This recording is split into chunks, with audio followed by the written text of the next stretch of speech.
नमस्कार, बहुजन संवाद में आप सबका स्वागत है, अभिनंदन है। आज फिर एक बार उत्तर प्रदेश सुर्खियों में आ गया है। ज़ाहिर-सी बात है, बड़ा प्रदेश है और कहा जाता है कि दिल्ली का रास्ता उत्तर प्रदेश से ही जाता है और इस बार तो उत्तर प्रदेश ने कमाल कर दिया है। उत्तर प्रदेश की एक क्षेत्रीय पार्टी बड़ी पार्टी होकर के उभरी है और तीसरे नंबर की पार्टी संसद में बन के उभरी है।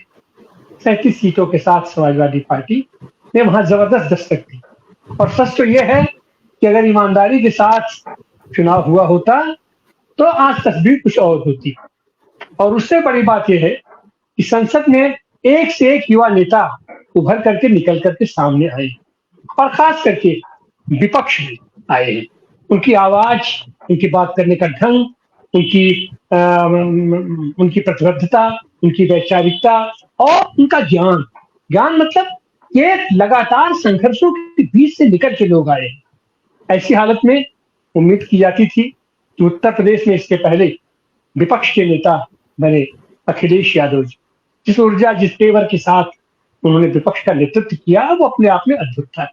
फिर उसके बाद ये आया कि क्या होगा, अखिलेश जी तो गए संसद में, संसद में भी संभालना है। तो फिर ये नजरें टिकी हुई थी कि यहाँ पर विपक्ष का नेता कौन होगा, कौन मुंहतोड़ जवाब देगा, अखिलेश का विकल्प यहाँ पर कौन उभर करके सामने आएगा, निकलेगा।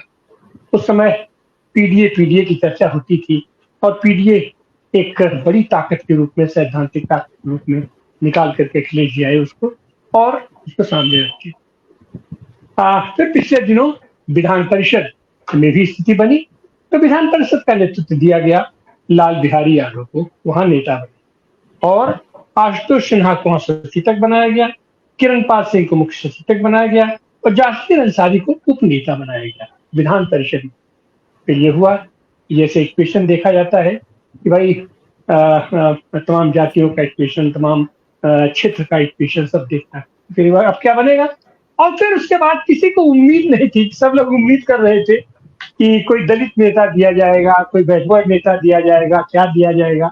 लेकिन लोगों को मालूम नहीं है कि समाजवादी दर्शन में जातियां ठीक है, हम क्षेत्र के अनुसार से अपना वर्ग जातियों का सबका सामाजिक विश्लेषण करते हैं, लेकिन हमारी असली ताकत है समाजवाद, समाजवादी दर्शन, समाजवादी दृष्टि, समाजवाद में पका रचा बसा हमारा नेतृत्व। और उसमें से उभर करके अखिलेश यादव ने जो चीज सामने लाए, तपे तपाए नेता, 7 बार के विधायक, 2 बार के मंत्री और 2 बार विधानसभा का अध्यक्ष रहे।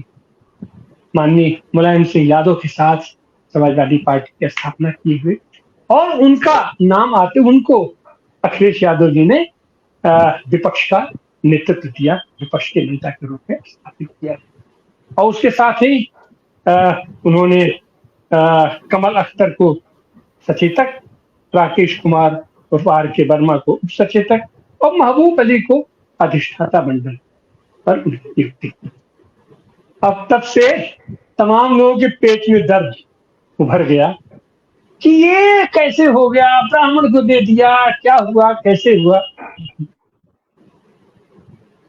अरे उनको कौन समझाए कि हम सबसे पहले समाजवादी हैं, समाजवादी दर्शन है, समाजवादी विचार है, समाजवादी सिद्धांत है। और माता प्रसाद पांडे केवल पांडे नहीं है, ब्राह्मण नहीं है, वो सबसे पहले समाजवादी नेता है। और उनके टक्कर का इस समय पूरे प्रदेश में या यूं कहें कि सदन में उनसे मुकाबला करने की, उनसे तुलना में पसंदा पसेरी का अंतर है, उनके बराबर कोई है नहीं। और फल ये हुआ कि सत्ता पार्टी भी और सत्ता का पीछे पिछले दरवाजे से मदद करने वाले हमारे तथाकथित नेता लोग, जो कि आज की तारीख में सदन में जिनकी लगभग होनी भी नहीं है, वो सारे लोग के पेट में दर्द हो रहा है।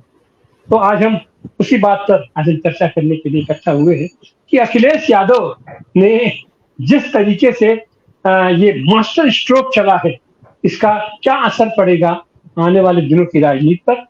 अभी ये जो उपचुनाव होने वाले हैं 10 सीटों के, और देश की और प्रदेश की राजनीति पर इसका क्या असर पड़ने वाला है।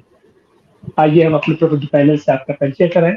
हमारे साथ वरिष्ठ पत्रकार अरुण कुमार त्रिपाठी जी हैं। आपका स्वागत अभिनंदन है त्रिपाठी जी। हमारे साथ अयोध्या से लगातार विधायक रहने वाले और हमारे समाजवादी पार्टी के महासचिव और वरिष्ठतर नेता जयशंकर पांडे जी भी हैं। आपका भी स्वागत अभिनंदन है। और हमारे साथ हैं खीरी लखीमपुर से एमएलसी, पूर्व एमएलसी और हमारे समाजवादी पार्टी के वरिष्ठ नेता शशांक यादव जी, एडवोकेट शशांक यादव जी। आपका भी स्वागत अभिनंदन है। और हमारे साथ है वरिष्ठ किसान नेता, किसान संघर्ष समिति के राष्ट्रीय अध्यक्ष डॉक्टर सुनीलन जी। डॉक्टर सुनीलन जी का भी स्वागत अभिनंदन है। और हम चाहेंगे कि अरुण त्रिपाठी जी अपनी बात रखें और अपनी टिप्पणी के साथ चर्चा की शुरुआत करें। अरुण त्रिपाठी। जी जी आनंद जी, आपने ठीक ही कहा कि जो है वो माता प्रसाद पांडे जी के को नेता प्रतिपक्ष बनाए जाने का जो अर्थ लिया जाना चाहिए, उसका जो आशय लिया जाना चाहिए, उससे जो संदेश लिया जाना चाहिए, वो संदेश जो है, क्योंकि आजकल माहौल यही है कि भाई ये जो है वो ये ब्राह्मण, ये कुर्मी, ये पिछड़ा और ये मुस्लिम, ये कॉम्बिनेशन बनाया जाता है। लेकिन थोड़ा उनके मूल्यांकन में, उनको देखने के नजरिए में इनसे हट के देखा जाना चाहिए। और मैं तो संयोग से उन्हीं के जिले का रहने वाला हूँ, जो अब तो उनका जिला सिद्धार्थनगर हो गया और इसके बाद जो है वो बस्ती जिले में ही था सिद्धार्थनगर। संत कबीर नगर और सिद्धार्थनगर बस्ती से ही कट के 2 जिले बने। इटवा से वो बहुत लंबे समय से जीतते रहे हैं। और मैं संयोग से बस्ती के जिले के एक और समाजवादी नेता सुखपाल पांडे के हम लोगों के से घरेलू ताल्लुकात थे। तो सुखपाल पांडे जी का रॉयल होटल का जो आवास था, वहाँ हम लोग कभी कभी जाते वाते थे। तो माता प्रसाद पांडे जी आते थे बस्ती के जो है वो। तो माता प्रसाद पांडे जी की जो छवि थी वो एक अलग तरह के नेता की थी, जिसमें कि दलितों, पिछड़ों का समर्थन, जिसमें माइनॉरिटीज का समर्थन। तो बहुत सारे सवर्ण नेता भी इनसे नाराज रहते थे, या सवर्ण समाज भी एक तरह से नाराज रहता था कि भाई ये तो जो है वो माइनॉरिटी कम्युनिटी का सपोर्ट करते हैं, ये तो हमारा पक्ष नहीं लेते। कहीं कोई झगड़ा हो जाए इटवा में, कहीं कोई उस इलाके में कुछ हो जाए, तो ये तो दूसरे पक्ष के साथ खड़े होते हैं। दूसरी बड़ी चीज ये है कि जो आपने उनका कैरियर ग्राफ बताया, बहुत ही एक तरह से ब्राइट किस्म का कैरियर ग्राफ उनका रहा है। और 7 बार के विधायक और 2 बार विधानसभा अध्यक्ष, 2 बार मंत्री, तो और बहुत ही सौम्य और शालीन व्यक्तित्व के धनी है। लेकिन ये है कि जो समाजवादी प्रतिबद्धता जो उन्हें प्रशिक्षण में, विरासत में मिली है, और उसमें समाजवादी आंदोलन के मैं तो कहूँगा कि भाई ये 81 साल के हैं और पांडे जी, जयशंकर पांडे जी बैठे हुए, ये भी लगभग उसी आसपास के हैं। ये लोग जो है वो बस्ती जिले के राजमणि पांडे जी हैं। इस तरह के बस्ती जिले में समाजवादी आंदोलन में बहुत सारे सवर्ण नेताओं ने अपना योगदान दिया है। और समाजवादी आंदोलन में बृजभूषण तिवारी, मोहन सिंह, जनेश्वर मिश्र और इसके अलावा कपिल देव सिंह, तो एक लंबी परंपरा है जो समाज के आंदोलन को आगे लेके चलने वाली रही है। और पहले तो समाजवादी आंदोलन में सवर्णों की इतनी तादाद होती थी कि 3 बार लोहिया जी ने कोई कमेटी जो है, executive committee Samajwadi party, socialist party की गठित की, और उसमें जब देखें तब ऊपर ही सारे सवर्णों के नाम आ जाए। तो उन्होंने माथा पीट लिया, उन्होंने कहा कि क्या स्थिति है जो है, मैं बार बार कमेटी गठित करता हूँ और इसमें सारे सवर्ण ही आ जाते हैं। तो समाज की वो भी स्थिति थी। उससे स्थिति बदल करके आज यहाँ तक आई है कि अपने अपने समाज का नेतृत्व करने के लिए हर समाज से जो है वो नेता उभर करके आए हैं, लड़े हैं, अच्छे वक्ता हैं, अच्छा ज्ञान है, अच्छा संघर्ष है, आर्टिकुलेट है। लेकिन समाजवादी पार्टी, और मुझे जहां तक अखिलेश जी के बारे में जानकारी है, मेरी जो भी मुलाकातें हैं उनके बारे में जो भी समझ है, वो जो है वो निश्चित तौर पर सबको साथ लेके चलने वाले हैं। पीडीए एक रणनीतिक योजना थी और वो सफल हुई। और निश्चित तौर पर उसके साथ जाति जनगणना का सवाल जुड़ा हुआ, उसके साथ समाज में व्यक्तिगत असमानता के बदलाव का सवाल, बदलाव का सवाल जुड़ा हुआ है, economic equality and caste equality का सवाल जुड़ा हुआ है। और मुझे लगता है डेमोक्रेसी का कोई सवाल सोशल इक्वलिटी और इकोनॉमिक इक्वलिटी के बिना पूरा नहीं होता। पॉलिटिकल इक्वलिटी सिर्फ 1 पर्सन 1 वोट कर देने से काम पूरा नहीं होता। ये निश्चित तौर पे समाजवादी पार्टी में मंथन हुआ है, और उस मंथन में अगर इंजी सरोज उनकी पार्टी के जो है डिप्टी लीडर बने हैं, तो उनका एक बैकग्राउंड है, वो अम्बेडकराइट मूवमेंट से आते हैं। तो उस मूवमेंट में जो है अम्बेडकर ने बार बार कहा भी है कि भाई जो है हम जब संविधान लागू हुआ कि हम आज से एक ऐसे दौर में प्रवेश कर रहे हैं जहाँ हम राजनीतिक समानता का खाका तो प्रस्तुत कर रहे हैं, परिकल्पना प्रस्तुत कर रहे हैं, लेकिन जिस समाज में हम लागू कर रहे हैं वहां पर सोशल और इकोनॉमिक इक्वलिटी नहीं है। तो उसके लिए जो है जिन जिन चीजों की जरूरत है, उसके लिए आज चाहे 21वीं सदी में आकर के, चाहे जो है वो 2024 में आकर के एक एजेंडा रखा गया है, वो जरूरी है जो है। तो उसके लिए पीडीए और उसके लिए समाजवादी पार्टी के तमाम कार्यक्रम और अभियान चल रहे हैं। तो उसमें जो है अगर कोई भी जाति विहीन समाज बनेगा तो उसमें सवर्ण भी रहेंगे, उसमें अवर्ण भी रहेंगे, बराबरी का जो आधार तैयार होगा उसके लिए अगर जयशंकर पांडे ने, माता प्रसाद पांडे ने, जनेश्वर मिश्र ने संघर्ष किया है, तो उस विरासत के जो भी दावेदार हैं वो पीछे नहीं रहेंगे। और शायद जो है वो, मेरा तो ये भी मानना है कि जो लोग सिर्फ कास्ट के एंगल से देखते हैं वो शायद ये भूल जाते हैं कि जाति की जो व्यवस्था है उसके गुलाम सिर्फ दलित ही नहीं, उसके गुलाम ब्राह्मण भी है, उसके गुलाम सवर्ण भी है। उस गुलामी से मुक्ति के लिए सबको जरूरत है। तो वो लड़ाई जो है एक बड़े अभियान के तहत चलनी चाहिए। निश्चित तौर पे उत्तर प्रदेश में 10 विधानसभा क्षेत्रों के उपचुनाव हैं, उसके लिए समाजवादी पार्टी को एक रणनीति बनानी है, और उस रणनीति में ये जो माता प्रसाद पांडे का चयन है, जब समाजवादी पार्टी से मनोज पांडे जैसे लोग छिटक करके भाजपा में जा रहे हो और एक अलग संदेश जा रहा हो, ऐसे समय में अखिलेश ने निश्चित तौर पे एक मास्टर स्ट्रोक चला है कि हम लोग जो है वो जाति के आधार पे भेदभाव नहीं करते। हमारा उद्देश्य एक सोशल मूवमेंट है, पॉलिटिकल मूवमेंट है, प्रो डेमोक्रेसी, प्रो कॉन्स्टिट्यूशन, लेकिन हमारे साथ जो लंबे समय से रहे हैं, जो वैचारिक रूप से जो है वो तपे तपाए और पगे पगाए हैं, हम उनकी उपेक्षा कर नहीं सकते। और निश्चित तौर पे मोस्ट डिजर्विंग आदमी है माता प्रसाद पांडे, मतलब एक उम्र के उत्तर पड़ाव पे है उम्र के, लेकिन ये है कि उनकी बौद्धिक क्षमता, शारीरिक क्षमता बिल्कुल दुरुस्त है, और वो जो भूमिका निभाएंगे, भूमिका से एक बड़ा संदेश जाएगा समाजवादी पार्टी के पक्ष में, और जो है वो समाजवादी आंदोलन और लोकतांत्रिक आंदोलन के पक्ष में एक बड़ा संदेश जाएगा। अभी तो इतना जी सर, बहुत बहुत धन्यवाद। इस बीच हमारे साथ जुड़ चुकी हैं वरिष्ठ गांधीवादी और निजी सामाजिक कार्यकर्ता जागृति रहेगी, आपका भी स्वागत है। और हमारे साथ जुड़ चुके हैं राजस्थान में डॉक्टर रवि यादव, वरिष्ठ राजनीतिक विश्लेषक, आपका भी स्वागत है। और हमारे साथ जुड़े हैं बम्बई से राजनीति के तमाम क्षेत्रों में विशद तरीके से अपना दखल रखने वाले डॉक्टर सलीम साहब। डॉक्टर सलीम साहब, इसको अपना नेतृत्व दिया गया है और चुन के नेतृत्व दिया गया, समाजवादी नेतृत्व दिया अखिलेश यादव ने माता प्रसाद पांडे का, और दर्द कहीं और चूक रहा है तमाम लोगों को, जो कि आज की तारीख में तरस रहे हैं कि हमारी बोहनी हो जाए, सदन में उनकी बोहनी तक नहीं हो पा रही है, चाहे लोकसभा हो चाहे विधानसभा हो। तो आपका इस पर क्या कहना है, और खास करके लोगों का कि पीडीए कह के आए और इसमें ये क्या कर दिया है अखिलेश यादव ने, तो इस मास्टर स्ट्रोक पर आपकी टिप्पणी सलीम साहब। शुक्रिया डॉक्टर साहब, आपने सही कहा। फिलहाल भाजपा बहुत बड़ी परेशानी में है, और इस स्ट्रोक से तो बहुजन समाज पार्टी भी परेशानी में आ गई। तो इस घटना को आप जो है वो अकेले नहीं देख सकते। अब अभी जो राजनीति चल रही है, इसमें अखिलेश यादव और राहुल गांधी, ये जो है वो डबल इंजन सरकार पर डबल प्रहार किए जा रहे हैं, और ये उनके लिए आप समझ लीजिए कि डबल ट्रबल बन गए हैं। सड़क से लेके संसद तक और राजनीति से लेके कूटनीति तक, हर जगह ये दोनों जो है वो भाजपा को परास्त कर रहे हैं और मात दे रहे हैं। आप देखिए, ये दो घटनाएं एक दिन के वक्फे से हुई।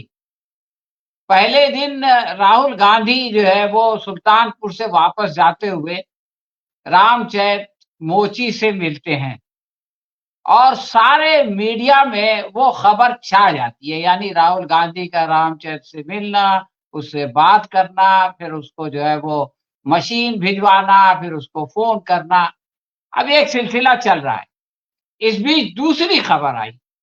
दूसरी खबर ये थी कि अखिलेश यादव ने माता प्रसाद पांडे को जो है वो नेता प्रतिपक्ष बना दिया। यानी आप समझ लीजिए कि समाज के एक किनारे पे जो है वो रामचरित खड़ा है और दूसरे किनारे पर जो है वो माता प्रसाद पांडे खड़े हैं। और उन दोनों के बीच में राहुल गांधी और अखिलेश यादव ने जो है वो एक सूत्र का काम कर दिया। उन दोनों को जो है इन लोगों ने मिला दिया, एक सूत्र में ढाल वो करके पिरो दिया। तो ये बहुत बड़ी घटना है। और आप ये देखें कि राहुल गांधी के रामचरित से मिलने पर मायावती को खुश होना चाहिए था और धन्यवाद देना चाहिए था, लेकिन मायावती बिगड़ गई। इसी तरह से माता प्रसाद पांडे के नेता प्रतिपक्ष बनने पर भाजपा को जो है वो समाजवादी पार्टी का अभिनंदन करना चाहिए था कि चलो भाई, हम नहीं, बरसों से इनकी सरकार चल रही है, किसी ब्राह्मण को जो है इन्होंने मुख्यमंत्री नहीं बनाया। कांग्रेस के जमाने में तो एक के बाद एक कई बने। समाजवादी पार्टी का मसला है इसलिए कि वो जो पिछड़ों की पार्टी है। लेकिन भाजपा को क्या हो गया? भाजपा ने क्यों किसी ब्राह्मण को जो है वो मुख्यमंत्री नहीं बनाया? इस सवाल का जवाब भाजपा के पास नहीं है। और अब जबकि अखिलेश यादव ने माता प्रसाद को बना दिया तो ये लोग की परेशानी शुरू हो गई और ये लोग जो है वो ऊटपटांग बातें करने लगे कि पीडीपी क्या होगी वगैरह वगैरह। तो आप ये देखें कि इनके इस रिएक्शन से जो समाज है, दलित समाज है और ब्राह्मण समाज है, वो क्या सोचेगा? भाई एक दलित सोचेगा कि ये लोग खुद तो हमारे पास आते नहीं, मायावती खुद नहीं आती, उसका भांजा खुद नहीं आता, और कोई आता है तो ये उसको जो है वो भर्त्सना करते हैं, ये उसकी आलोचना करते हैं। ब्राह्मण क्या सोचेगा? ब्राह्मण ये सोचेगा कि भाई हमारे नेता प्रतिपक्ष बनने से आखिर बीजेपी के पेट में क्यों दर्द हो रहा है, इनको खुशी क्यों नहीं होती? अगर ये हमारे ही चिंतक है तो इनको खुशी होना चाहिए कि हमारे समाज का एक आदमी जो है वो इतने बड़े पद पे पहुंच गया। तो इस तरह से आप ये देखें कि ये लोग खुद अपनी पैर पर कुल्हाड़ी मार रहे। और एक बात है कि एक विनिंग कॉम्बिनेशन कांग्रेस के पास था जिसमें ब्राह्मण थे, मुसलमान थे और दलित थे, लेकिन समय के साथ वो बिखर गया।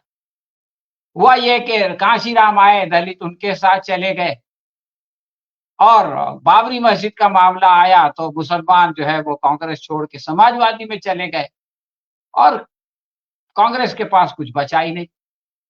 तो अब जो है वो उल्टी घड़ी का कांटा उल्टा घूमने लगा है। जब बीएसपी ने कहा, ब्राह्मण भी बहुजन समाज पार्टी की तरफ चले गए, इसलिए कि उनको लगा कि कांग्रेस जो है सिर्फ उनके समर्थन से तो जीत नहीं सकती। अब ये हुआ कि जब बहुजन समाज पार्टी जो है वो बीजेपी के करीब गई तो पहले तो मुसलमानों ने उससे पल्ला झाड़ा और फिर ब्राह्मणों ने सोचा कि अगर जो है वो बीजेपी की समर्थन ही करना है तो बहुजन समाज पार्टी के हाथी पे चढ़ के क्यों करें, क्यों नहीं डायरेक्ट जो है वो कमर पे छप्पा लगा दें। तो बहुजन समाज पार्टी का आधार आप ये देखें कि अब बिखर रहा है और अब जो है वो राहुल गांधी जो है वो दलितों की तरफ भी जा रहे हैं। अभी आपने इशारा किया सरोज को उन्होंने लिया। इसमें खास बात यह है कि 7 नियुक्तियां हुई हैं। ये जो लोग कह रहे हैं कि पीडीपी को जो है वो छोड़ दिया, तो सिर्फ एक नियुक्ति नहीं हुई और एक माता प्रसाद पांडे को छोड़कर बाकी 6 लोग जो है वो पीडीपी के हैं, उनकी बात कोई नहीं करता। 7 में से एक ब्राह्मण है, तो इसमें कौन सी बड़ी बात है? आप भी सब लोगों को नुमाइंदगी दीजिए। अब देखिए, बीजेपी को कहना चाहिए था कि भाई 2-2 मुसलमानों को क्यों जो है वो इतने बड़े बड़े पद दे दिए गए। एक को जो है वो बोर्ड ऑफ ट्रस्टी का चेयरमैन बना दिया गया, दूसरे को चीफ व्हिप बना दिया गया। व्हिप का जो है वो तर्जुमा हेंटर होता है, तो उसको हेंटर थमा दिया गया। लेकिन ये इस बात को बोल नहीं सकते, इनको शर्म आती है कि जिस समाज को हमने जो है वो ढकेल के राजनीति के हाशिए पे पहुंचा दिया था, आज वो बीच सेंटर में आके खड़ा हो गया। तो इसलिए वो जो है वो मुसलमानों के बारे में कुछ बोलने के बजाय जो है वो माता प्रसाद पांडे के बारे में बोल रहे हैं। देखिए ये लोग खुद जब ये काम करते हैं तो इन्होंने एक बहुत अच्छी जो है उसके लिए टर्मिनोलॉजी निकाली हुई है, उसका नाम है सोशल इंजीनियरिंग। ये कहते हैं कि देखो कितनी अच्छी हमने सोशल इंजीनियरिंग की। लेकिन जब विपक्ष यही काम करता है तो ये लोग कहते हैं कि भाई ये धोखाधड़ी हो रही है, ये लोग कहते हैं कि ये अवसरवाद हो रहा है, ये लोग कहते हैं कि ये तुष्टीकरण हो रहा है। तो ये तो अजीब बात है यार, कि तुम खुद ये करो तो सही है और दूसरा ये करे तो ये गलत है। तो ये जो सिचुएशन पैदा हुई है इसमें बीजेपी की समझ में ये नहीं आ रहा है कि करे तो करे क्या और बोले तो बोले क्या। तो बहरहाल ये एक बहुत ही अच्छा डेवलपमेंट है मैं समझता हूँ, और इस डेवलपमेंट का फायदा ओवरऑल हमारी जो पॉलिटिक्स है उस पर बहुत अच्छा पड़ेगा। आखिर में एक और कमेंट मैं करना चाहता हूँ। अभी जो है वो मनोज पांडे का हवाला दिया गया था। 2 ब्राह्मण विधायकों ने जो है वो बगावत की थी, यानी राज्यसभा के चुनाव में बीजेपी के ऊपर जो है वो बीजेपी की मदद की थी। और अभी 3-4 दिन पहले का बयान है अखिलेश का कि जिन लोगों ने गद्दारी की है उनको सजा दी जाएगी। इसका मतलब यह है कि उन दोनों पर एक्शन लिया जाएगा। अब अगर ये पांडे अपने इनको बनाए बगैर उन दोनों पर अगर एक्शन लिया जाता तो श्योर ये होता कि देखो मुसलमानों के तुष्टीकरण के लिए या दलितों के तुष्टीकरण के लिए ब्राह्मणों को किनारे लगाया जा रहा है। लेकिन अब जो है वो माता प्रसाद नेता विपक्ष है, इसके बाद वो खुद ही उन पे कार्रवाई करेंगे और उन दोनों को निकालेंगे। तो बीजेपी के लिए कोई मौका नहीं होगा ये कहने का कि ये जो है वो जातवादी पार्टी है और इसमें जो है वो भेदभाव किया जाता है। तो ऐसे बहुत सारे पहलू हैं। मैं समझता हूँ कि ये जो कुछ हो रहा है राहुल गांधी और अखिलेश के जरिए से, ये भारत की जो राजनीति है इसके लिए बहुत अच्छा डेवलपमेंट है और ये एक बहुत अच्छा फैसला है। शुक्रिया जी सर, बहुत बहुत धन्यवाद। इस राजनीति के खेल में अगर इसको क्रिकेट से तुलना किया जाए तो ये जो हमारे ओपनर बैट्समैन है, एक एंड पर राहुल गांधी खड़े हैं, दूसरे एंड पर अखिलेश। किसी दूसरे को मौका नहीं मिल रहा है और ये लोग बार बार खाली दौड़ रहे हैं फील्ड में, ये मार छक्का पे छक्का, छक्का पे छक्का लगता चला जा रहा है, लगाते चले जा रहे हैं। और नीचे लोग जिनके नाम पर पूरा चुनाव लड़ा गया उनको स्टूल पकड़ा दिया जाता है। अब तो उनसे स्टूल भी छीन लेने की स्थिति आ रही है। सारा दर्द तो वहां जा रहा है। तो अब हम चलेंगे रवि यादव जी के पास। रवि यादव जी, आप इस पूरी ये घटना को आप कैसे देखते हैं, आपकी टिप्पणी?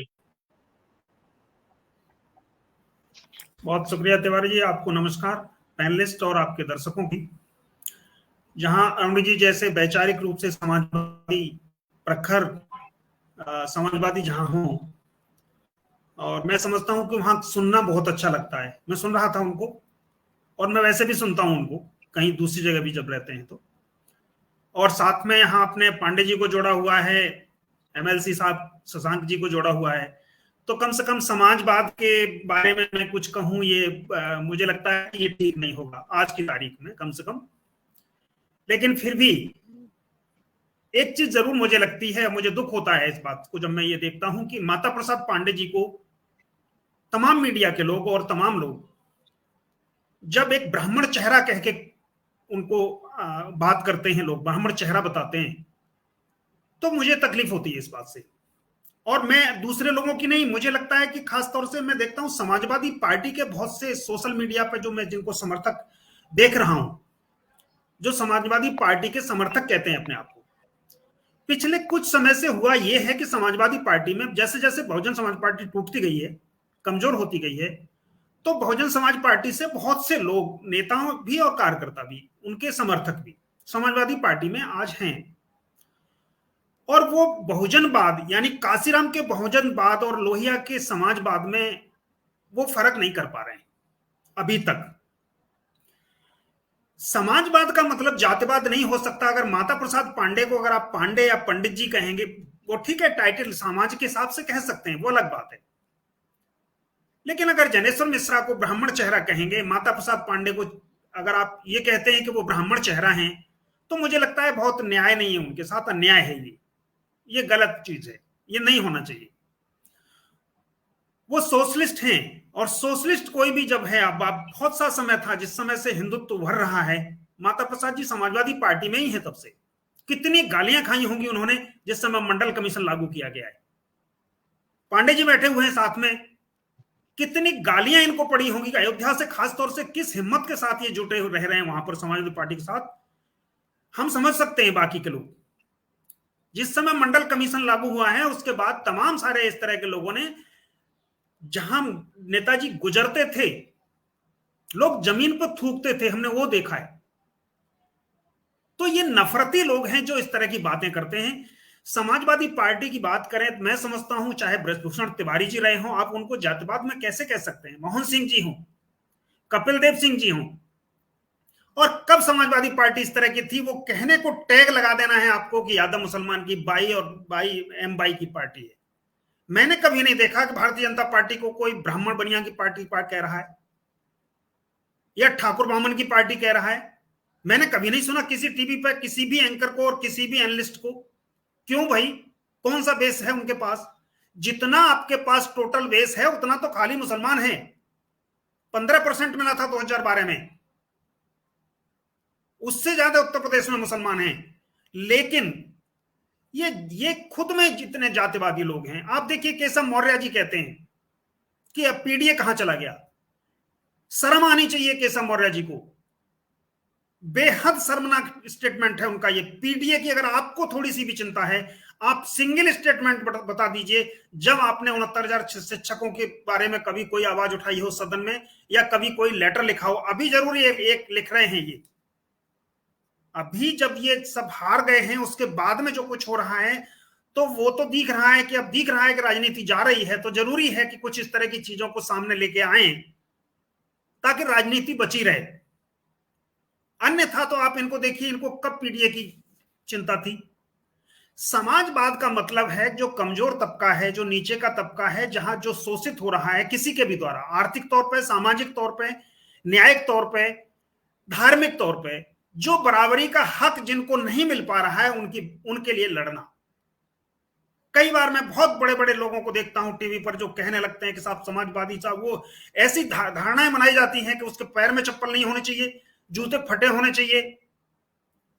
अब ऐसे लोगों को अगर आप ये समझाएं कि क्या समाजवाद होता है, तो मैं समझता हूं कि उसका तो कोई मतलब नहीं निकलता है। लेकिन एक बहुत अच्छा डिसीजन है ये, और समाजवादी विचारधारा के अनुरूप एक डिसीजन है।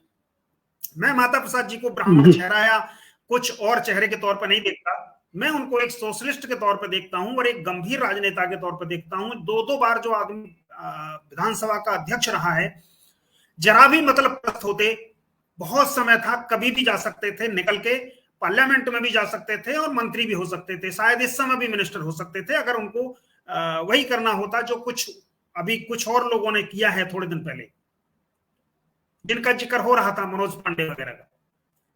तो आप समझ सकते हैं, और उनको जनता ने सबक सिखाया है, बहुत बुरी तरह से सबक सिखाया है। जितने लोगों ने राज्यसभा के समय पर पार्टी छोड़ी थी, उनमें से अगर आप कहें तो आशुतोष मौर्य बदायूं के अलावा जो दूसरे लोग जितने भी हैं, अपनी अपनी सीटों पर विधानसभा में लोकसभा चुनाव के दौरान अपनी अपनी सीटों पर इतनी बुरी तरह से हारे हैं। मनोज पांडे ने तो कमाल ही कर दिया है। वो तो 80,000 से 83,000 के करीब उनके यहाँ वो पिछड़े हैं। वहां भाजपा का कैंडिडेट वहां 80-83,000 वोटों से पीछे था। तो जनता देख रही है, और मैं यहां समझता हूं कि मुझे अच्छा लगता है उत्तर प्रदेश की जनता की जो सामाजिक और जो राजनीतिक समझ है, उसने इस सरकार को जिस तरह इसका आईना दिखाया है इस बार, उसके लिए मैं समझता हूं जितनी भी प्रशंसा प्रदेश की जनता की जाए, अखिलेश जी की तो ठीक है, अच्छी बात है, रणनीति क्योंकि उनकी थी, तो निश्चित रूप से श्रेय जाता है उनको, बहुत बड़ा श्रेय जाता है, इसमें कोई शक नहीं होनी चाहिए। लेकिन प्रदेश की जनता ने भी जिस तरह का जवाब दिया है इस बार नफरती राजनीति को, वो बहुत, मुझे लगता है कि उसके लिए बहुत साधुवाद, बहुत धन्यवाद देना चाहिए उत्तर प्रदेश के लोगों को। जहां तक योगी जी का सवाल है, भारतीय जनता पार्टी का सवाल है, भारतीय जनता पार्टी को दर्द होना ही है। मौर्य जी जब की बात करने लगते हैं, भारतीय जनता पार्टी इस समय संकट के दौर में, मुश्किल के दौर में, और ये मुश्किल आज से नहीं है, काफी समय से हो रही है। ये जिस तरह की सुटफटाव देख रहे हैं आप, एक एक थाना 15-15 करोड़ 15-15 लाख रुपए रोज कमा रहा है। क्या मुंह दिखाओगे आप फिर आप भ्रष्टाचार के खिलाफ उसकी बात करते हो। आप ये कहते हो कि प्रदेश में हम दूसरी अर्थव्यवस्था बनने जा रहे हैं। तो या तो ये है कि ये जो 1 लाख करोड़ रुपए थाने कमा रहे हैं, इसको आप राज्य का सकल घरेलू उत्पाद में जोड़ रहे हो, अगर आप इसे तो जरूर ये हो सकता है। अन्यथा तो मुझे नहीं लगता जिस तरह की स्थितियां उत्तर प्रदेश में हैं उसमें भाजपा बहुत मुश्किल में है।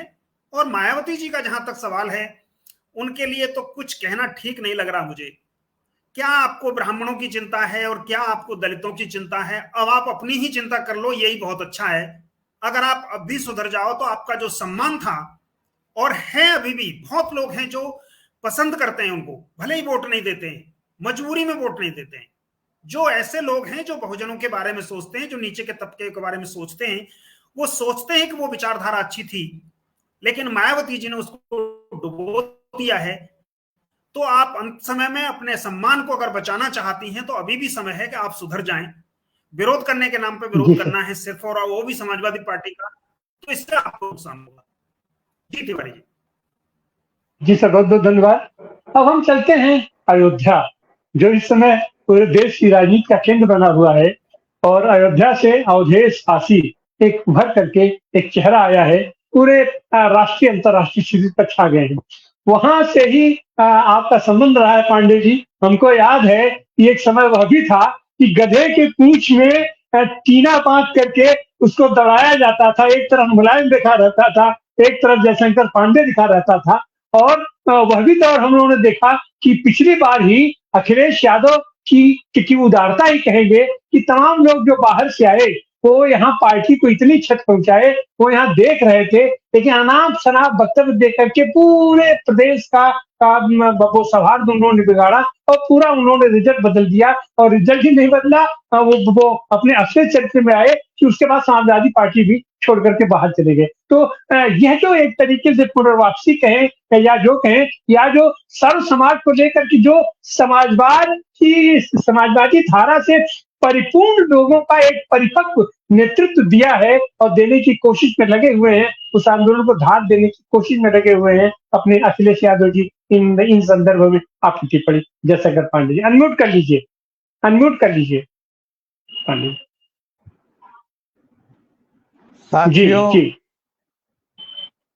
मैं आपको बहुत बधाई देता हूं। आदरणीय माता प्रसाद पांडे जी को मैं 1974 से जानता हूं। 1977 में हम लोग विद्यार्थी थे और जब जेल से छूटे चुनाव लड़ रहे थे। उस दौर में आदरणीय माता प्रसाद पांडे जी, ब्रजभूषण तिवारी जी, जनेश्वर मिश्रा जी, भाई मोहन सिंह, कुंवर रेवती रमन, ये सब लोग हमारे चुनाव में काम कर रहे थे। माता प्रसाद जी वकालत पढ़ के आए थे। उनकी शालीनता, उनकी विनम्रता, उनकी तेजस्विता उस समय भी बहुत अच्छी थी। और समाजवादी पार्टी जो में सब लोग विचारधारा के नाते जुड़े थे, कोई जाति का मामला नहीं था। जाति तो कभी दिमाग में आया ही नहीं कि हम किस बिरादरी के हैं। और हमारी बिरादरी केवल एक थी, डॉक्टर लोहिया ने पागल बना दिया था विचारों से। और उस समय समाजवादी कहलाने में, समाजवादी योजन सभा का सदस्य कहलाने में गर्व महसूस होता था। बड़ी सी बड़ी ताकतों से बात करने में, डिबेट करने में, बोलने में कभी हिचकिचाहट नहीं होती थी।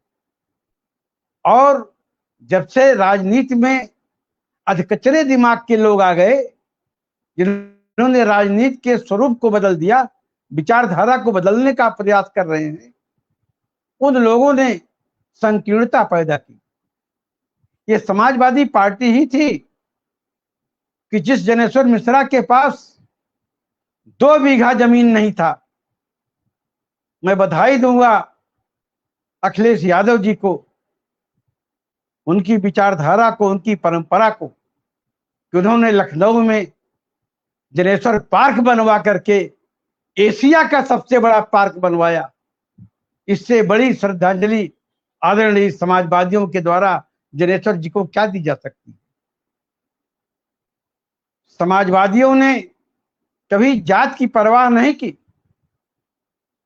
जाति आया ही नहीं कभी दिमाग में। 100 में पावन पिछड़े 60, सोशलिस्ट पार्टी बांधी गांठ, ये मामूली नारा नहीं था। बेरोजगारों काम दो या बेरोजगारी भत्ता दो। मुझे याद है 1963 में जब जनबाड़ी का आयोजन हुआ और दिल्ली की सड़कों पर नारा लगा कि बेटा कार बनाता है माँ बेकार बनाती है। उस समय मामूली नारा थोड़ा था। और जब इस आंदोलन के लिए लड़ा जा रहा था, बेरोजगारी के लिए, महंगाई के लिए, हिंदी के लिए, राष्ट्रभाषा के लिए, अंग्रेजी हटाओ आंदोलन था, ये सब हिमालय बचाओ था, तिब्बत बचाओ था, ये किसकी संस्कृति थी? ये डॉक्टर लोहिया की विचारधारा थी जिसने समाजवादी आंदोलन को मजबूत किया। आज उसी का नतीजा है उत्तर प्रदेश, आचार्य नरेंद्र देव, डॉक्टर संपूर्णानंद, अच्युत पटवर्धन, किनका श्रेय नहीं था इसमें। सारे लोगों ने मिलकर के समाजवादी आंदोलन को मजबूत किया था। उसी कड़ी में माता प्रसाद पांडे जी हैं। 7 बार विधायक रहे, 2 बार मिनिस्टर रहे, स्वास्थ्य मंत्री रहे, श्रम मंत्री रहे, दर्जनों कमेटियों के चेयरमैन रहे, 2 बार विधानसभा अध्यक्ष रहे और ईमानदारी की खरी कसौटी पर हमेशा खरे उतरे। हमें वो भी दिन याद है, हम लोग बस में बैठ करके, साइकिल पर चल करके जन बेचते थे, जो समाजवादी संयुक्त सोशलिस्ट पार्टी की प्रमुख पत्रिका थी।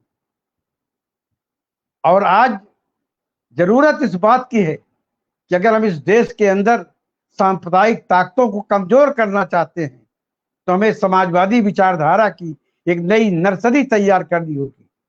और मैं बधाई दूंगा अखिलेश यादव जी को, इंडिया गठबंधन बनाने में सर्वाधिक महत्वपूर्ण भूमिका अखिलेश यादव जी की रही उत्तर प्रदेश में, देश में। जब उत्तर प्रदेश के अंदर उन्होंने इंडिया गठबंधन को बनाया तो पूरे देश से आवाज उठी, नहीं तो नीतीश जी के जाने के बाद लोग हतोत्साहित हो गए थे। और आज समाजवादी पार्टी इस देश की तीसरी बड़ी पार्टी है।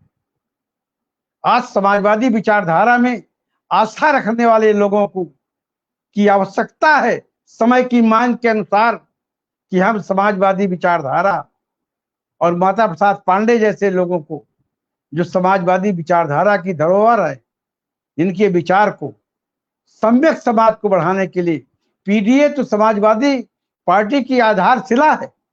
समाजवादी पार्टी की कोख से पैदा हुआ है पीडीए। जो लोग पीडीए की बात करते हैं वो उसकी व्याख्या नहीं जानते। उनको समझना चाहिए कि समाजवादी दर्शन का मूल तत्व ही पीडीए है। लेकिन समाजवादी विचारधारा का मतलब ये नहीं है कि आप किसी जात को हतोत्साहित कर दीजिए, किसी को हटा दीजिए। इसीलिए हमारे नारा मुलायम सिंह यादव जी कहते थे कि जो समाजवादी होगा वो जातिवादी नहीं होगा, जो जातिवादी होगा वो समाजवादी नहीं होगा। आज के इस देश की सबसे बड़ी जातिवादी पार्टी जो है वो भारतीय जनता पार्टी है। एक एक जात की आंकड़ रखती है, एक एक जात का चयन करती है और दूसरे पर आरोप लगाती है। ये पहला मौका है। आप कल्पना कर लीजिए कि आज 2014 से आदरणीय मोदी जी ने कहा था हम 2 करोड़ लोगों को हर साल नौकरी देंगे, किसानों की आय दोगुनी कर देंगे, 100 दिन के अंदर महंगाई कम कर देंगे, काला धन वापस ले आएंगे, शिक्षा का मापदंड बढ़ाएंगे, विश्वविद्यालय का स्तर बढ़ाएंगे। आज क्या हो रहा है? आज पूज्य महात्मा गांधी के नाम से वर्धा विश्वविद्यालय बना हुआ। उस विश्वविद्यालय में एक दलित वाइस चांसलर करुणाकर एवं इस सरकार ने जबरदस्ती हटा दिया, केवल दलित होने के नाते। और हाई कोर्ट में, नागपुर हाई कोर्ट में स्टे ऑर्डर मिलने के बावजूद भी भारत की केंद्रीय शिक्षा संस्थान ने, शिक्षा मंत्री ने उनको हटा दिया है। और भाषण सुनिए मोदी जी का, जिस समय वो प्रधानमंत्री राष्ट्रपति मुर्मू जी के बारे में बोलते हैं, दलित के बोलते हुए हैं, लेकिन उनका चेहरे से आंसू जैसे निकल आएगा आंख से। लेकिन दलित के साथ हो क्या रहा है? आप महात्मा गांधी अंतरराष्ट्रीय हिंदी विश्वविद्यालय वर्धा के प्रकरण को देख लीजिए। कल लोकसभा में हमारे नेता आदरणीय अवधेश प्रसाद जी ने इस मामले को उठाया था, और हम तो चाहते हैं कि इस मामले को राष्ट्रपति के सामने प्रस्तुत किया जाए और राष्ट्रपति जवाब दें कि भारतीय जनता पार्टी दलितों का किस तरह से अपमान कर रही है, आरक्षण व्यवस्था किस तरह से समाप्त कर रही है।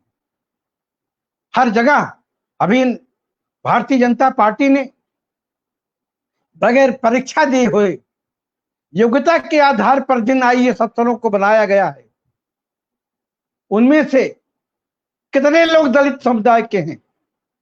अगर प्रधानमंत्री जी, गृह मंत्री जी बताएं, कार्मिक मंत्री जी बताएं, तो स्थिति साफ हो जाएगी। साथियों, मैं तो कहता हूं, आदरणीय अखिलेश यादव जी ने माता प्रसाद जी को नेता विपक्ष बना करके एक बड़ा संदेश दिया है। इससे पीडीए भी खुश है, अल्पसंख्यक भी खुश हैं, हर जात के लोग खुश हैं। और हमारे नेता आदरणीय शिवपाल जी ने ही प्रपोज किया था, और माननीय माता प्रसाद जी नेता विरोधी दल बने। मैं आपको बहुत बहुत बधाई देता हूं। धन्यवाद।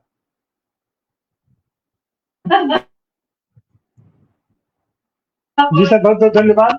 अब हम चलते हैं, एक बार फिर आ जाते हैं बनारस, अयोध्या के बाद बनारस। जागृति राही जी हैं, ये लोग विचारों की बात करते हैं, तो विचार ही लोग हैं, जहाँ कहीं से भी विचार निकले उसको कैसे खत्म करें। तो गांधीवाद से जिस तरीके से इन्होंने गांधी के जीवन मूल्यों पर, गांधी के आदर्शों पर, और वही बात, वही नारे में ये लोग समाजवादी पार्टी को भी देखते हैं कि समाजवादी पार्टी तो यादवों की पार्टी है, अपना मुसलमानों की पार्टी है, पिछड़ों की पार्टी है। और ये शायद उनको हजम नहीं हो रहा है कि आने वाला चुनाव, अब उनको संकट इतना नहीं है, उनको संकट ये है कि आने वाला चुनाव कहीं माता प्रसाद पांडे के नेतृत्व में न लड़ा जाए। अरे माता प्रसाद पांडे के नेतृत्व में नहीं, समाजवाद के नेतृत्व में चलती है समाजवादी पार्टी, और पूरे देश को चलना पड़ेगा समाजवाद के नेतृत्व में। आप इन सारी चीजों को आप कैसे देखते हैं जागृति राही जी? और समाजवाद के दो धुरंधर बल्लेबाज इस समय देश के पैमाने पर सदन में दोनों एंड पर लगे हुए हैं। आप इन सारी प्रक्रिया को आप कैसे देखती हैं जागृति राही जी? धन्यवाद आनंद जी। बाकी सारे पैनलिस्टों को और बहुजन संवाद के दर्शकों को नमस्कार।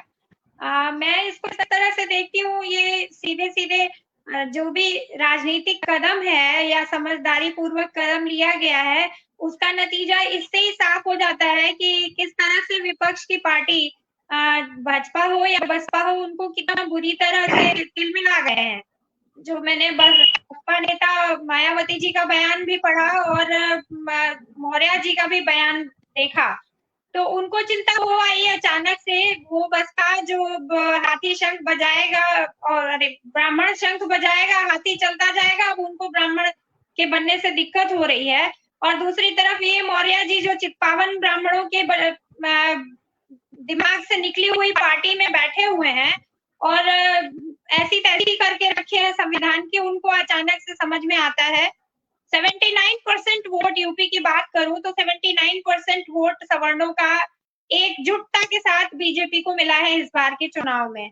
और उसके बाद भी उनको असुरक्षा होती है एक विपक्ष का नेता अगर समाजवाद के इतने पुराने नेता को विपक्ष का नेता बनाया जाता है।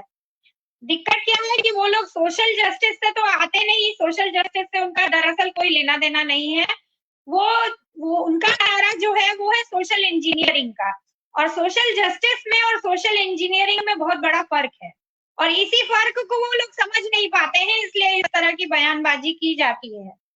मैं बात करूं तो मैंने देखा है दोनों समय में, गांधी विद्या संस्थान से जुड़ी थी और वहां तमाम मतलब मायावती जी के जमाने में वो लड़ाई, वहां पे आरएसएस ने अटैक किया और वाजपेयी जी की गवर्नमेंट से तो लड़ाई शुरू हुई। तो उनकी गवर्नमेंट में जो उच्च शिक्षा मंत्री थे वो आरएसएस बैकग्राउंड के व्यक्ति थे, इसलिए उन लोगों ने हमारी कोई मदद नहीं की।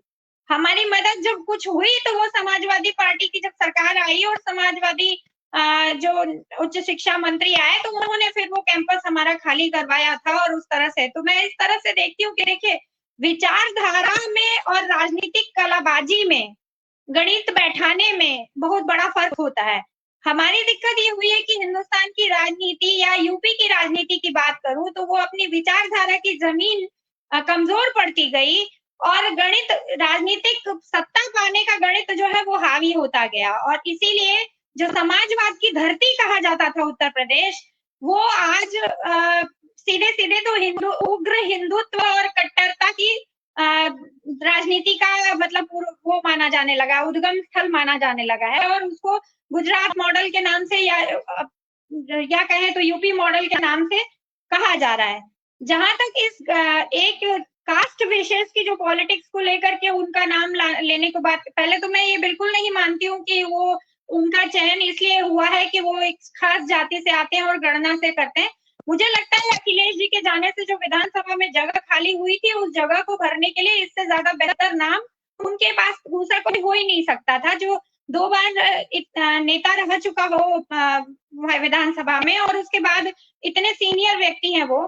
एक तरह से जैसे खड़गे जी हैं वहां पे दिल्ली में, वैसे ही ये होंगे मुझे लगता है। तो ये एक बहुत सही तरीके से सोचा समझा हुआ कदम है। लेकिन जिनको चश्मा लगा के हर चीज को उसी राजनीति और चुनाव के अंक गणित से देखना है, वो इसी तरह के कमेंट्स करेंगे, इस तरह से सोचेंगे, क्योंकि उनको अपनी जमीन खिसकती हुई नजर आ रही है। एक और मैसेजिंग बहुत अच्छी, अगर इसको ऐसे ही देखें कि जातियों की परसेंटेज वाइज अगर कितनी जनसंख्या है, तो यूपी में कहा जाता है कि 12% के लगभग ब्राह्मणों की जनसंख्या है, या फिर कहें कि सवर्णों की जनसंख्या है, जो अभी योगी जी के लिए उसमें और जो जातियां हैं, चाहे वो ब्राह्मण के अलावा भूमिहार है, राजपूत हैं, बनिया है और लाला है।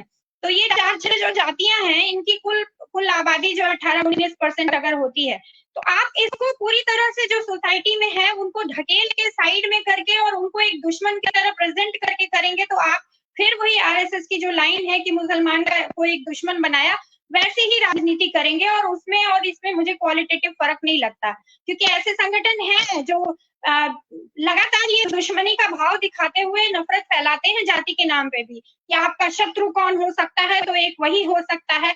और उसका नतीजा है कि सवर्ण समाज में अपने आप में, जहां लंबे दौर में मंडल की राजनीति के बरक्स जो है, या समाजवादी राजनीति के बरक्स यूपी बिहार में हिंदी बेल्ट में पिछड़ी जातियों का या और दलित वर्ग का ज्यादा कहे तो वर्चस्व रहा है शासन में, सत्ता में, तो वो एक असुरक्षा का भाव जो हुआ, उसका फायदा भाजपा ने खूब लिया है।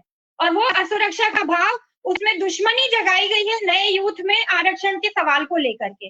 और इस एक गुत्थी को सुलझाए बिना मुझे नहीं लगता कि इस देश की इस नफरत की राजनीति का कोई हल निकलने वाला है, स्थायी हल निकलने वाला है।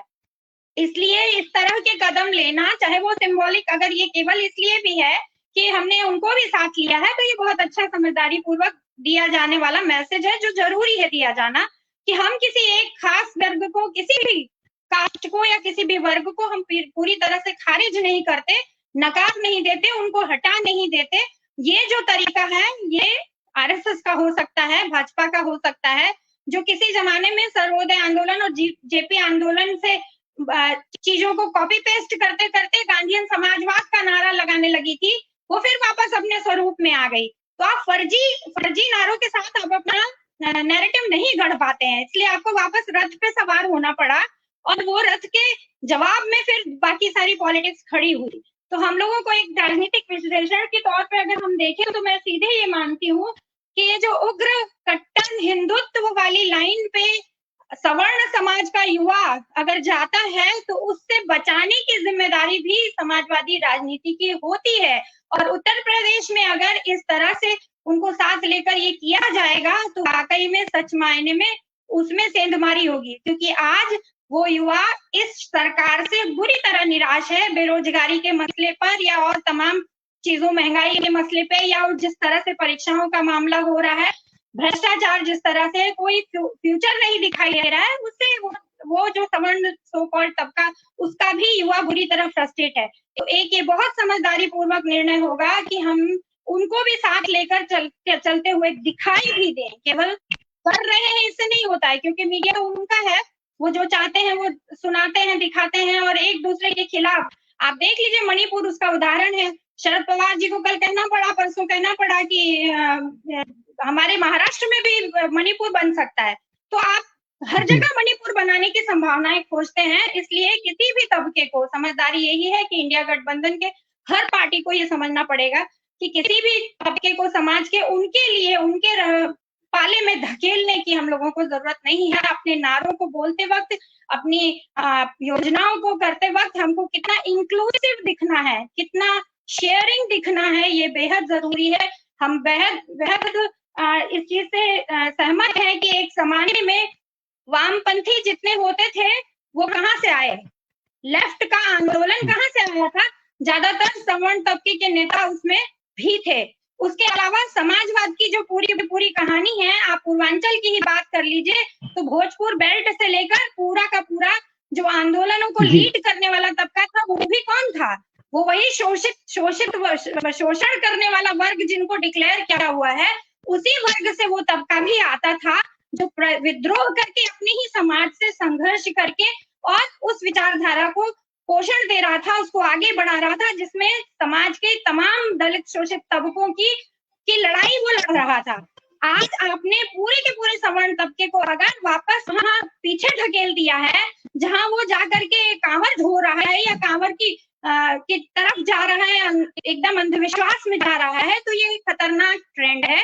इस चीज को रिवाइव करने के लिए मुझे लगता है कि सोचना चाहिए था। आज ये मुद्दे के बहाने मेरे दिमाग में बहुत दिनों से ये जो लड़ाई चल रही थी, द्वंद्व चल रहा था, तो वो उसको मुझे जाहिर करने का मौका मिला और याद कर रही हूँ अपने दादाजी को, जिन्होंने आजादी की लड़ाई लड़ी और पहली बार बलिया में गोली खाई थी जब झंडा फहराया था बलिया को आजाद करते वक्त। उस वक्त से वो कट्टर समाजवादी रहे, कांग्रेस से अलग होकर समाजवादी पार्टी ज्वाइन की थी उन्होंने पार्टी, और उसके बाद सर्वोदय आंदोलन ज्वाइन किया। उस जमाने में वो जाके दलित बस्ती में, जमींदार परिवार से थे, लेकिन जब दलित बस्ती में झोपड़ी बनाकर रहते थे और जनेऊ तोड़ के फेंका था, और कोई पंडित अगर घर में चढ़ता था पूजा पाठ कर्मकांड के लिए दादी की वजह से, तो वो लठ लेके दौड़ा लेते थे। तो ये हमारे पंचदेव तिवारी दादाजी की विरासत रही है, जिसको मैं आज तक ओन करती हूँ पूरे दिल से।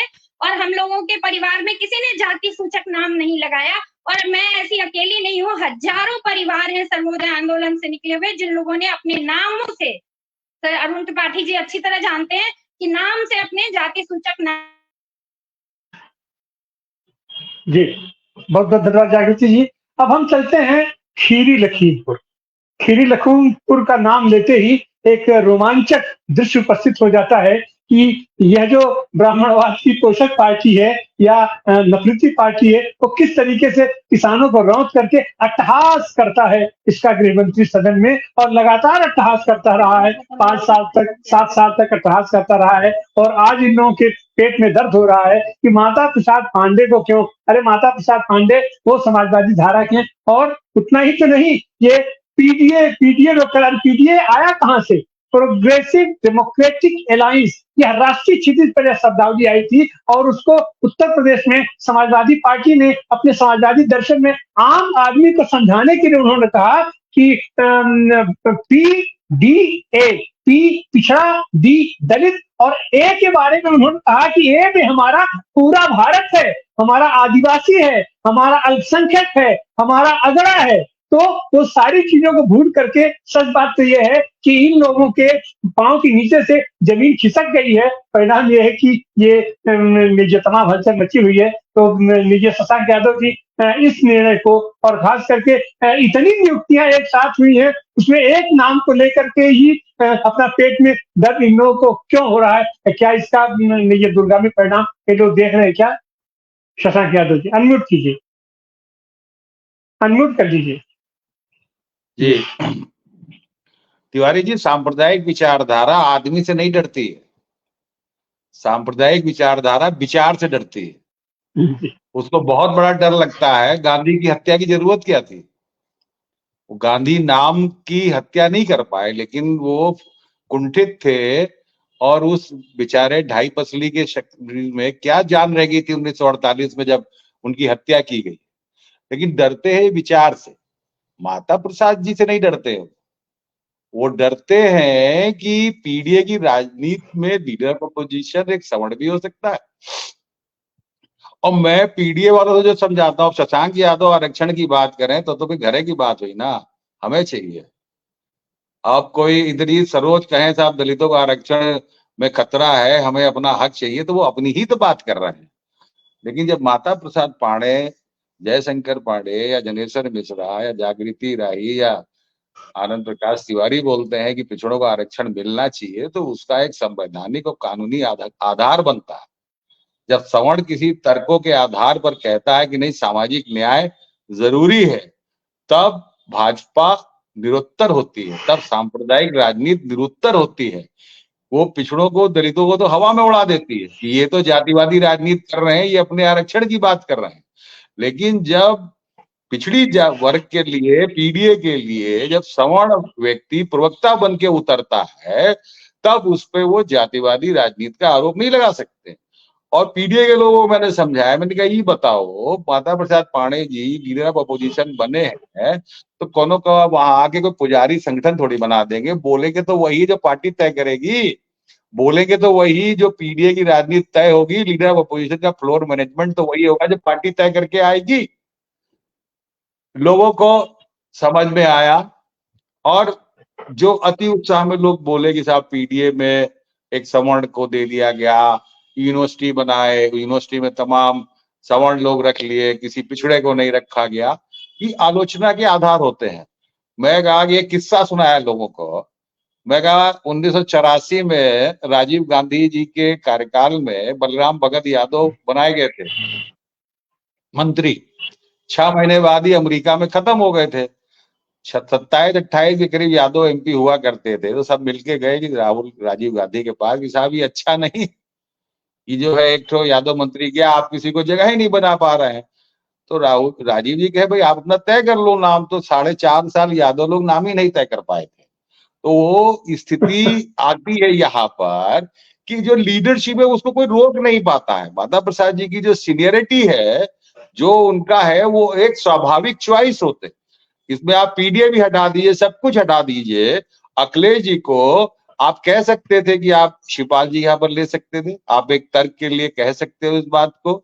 लेकिन अगर पार्टी के एक्सपेंशन की तरफ आपको चलना है, पार्टी की विचारधारा को एक आपको वैचारिक आधार देना है, तो आपको कहीं ना कहीं मेरिट को भी दिखाना पड़ेगा। आपको कहीं ना कहीं ये भी शो करना पड़ेगा कि हम अपने परिवार की मुट्ठी में पार्टी को नहीं रखते हैं। और लीडर ऑफ अपोजिशन जैसी महत्वपूर्ण पोस्ट भी हम सवर्ण को देकर ये यकीन है कि जो समाजवादी परिवार है वो अपनी जगह पर एकजुट है, अपनी जगह पर पूरी ताकत से बंधा हुआ है और पार्टी के अंदर किसी प्रकार का कोई असंतोष नहीं है।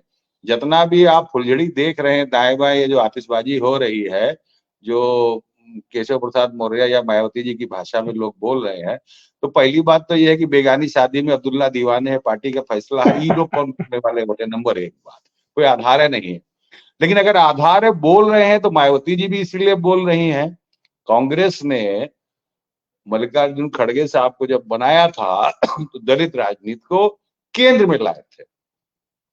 और अखिलेश जी को लगातार जातिवादी दासवादी कह के जिस तरीके से किनारे करने की कोशिश की